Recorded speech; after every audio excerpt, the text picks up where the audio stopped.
এবার নজর রাখবো আবহাওয়ার খবরের দিকে। কলকাতায় ফের বাড়বে তাপমাত্রা, চলবে তাপপ্রবাহ। উইকেন্ডে চরমে উঠবে তাপমাত্রা, আশঙ্কা আবহাওয়াবিদদের। কলকাতা সহ দক্ষিণবঙ্গের সব জেলাতে চলবে তাপপ্রবাহ। পশ্চিমের জেলাগুলিতে লু বইবার সম্ভাবনাও রয়েছে, এমনটাই জানানো হয়েছে হাওয়া অফিস সূত্রে। উত্তরবঙ্গেও গরম ও অস্বস্তিকর পরিবেশ বজায় থাকবে। উত্তরবঙ্গের জেলাগুলিতে ক্রমশ কমবে বৃষ্টিপাত, বাড়বে তাপমাত্রা।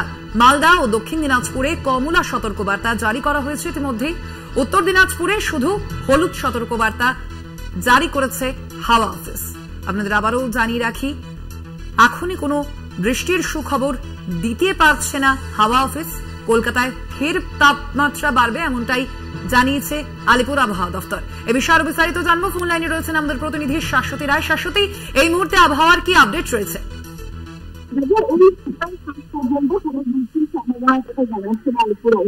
সেক্ষেত্রে কলকাতা সহ দক্ষিণবঙ্গের সব জেলাতে করোনা সতর্কতা জারি করা হয়েছে এবং আজ এবং আগামীকাল লাল সতর্কতা থাকছে 2 মেদিনীপুর, ঝাড়গ্রাম, পশ্চিম বর্ধমান, বাঁকুড়া সহ 5 জেলায় এবং তার সঙ্গে সঙ্গে উত্তরবঙ্গের 3 জেলাতেও কিন্তু কমলা সতর্কতা ইতিমধ্যেই জারি রয়েছে। উপরের দিকে উত্তরবঙ্গের জেলাগুলিতে হালকা বৃষ্টির সম্ভাবনা থাকলেও নিচের দিকে জেলাগুলিতে শুরু হয়ে গেছে তাপপ্রবাহ। সেক্ষেত্রে এই দুর্ভোগ থেকে এখনই মুক্তির কোনো খবর দিচ্ছে না আলিপুর আবহাওয়া দপ্তর।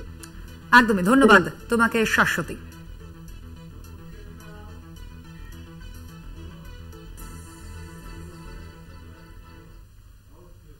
সংবাদ সারাদিন এখন এ পর্যন্তই। দেখতে থাকুন কলকাতা টিভি, রাত দিন 7 দিন।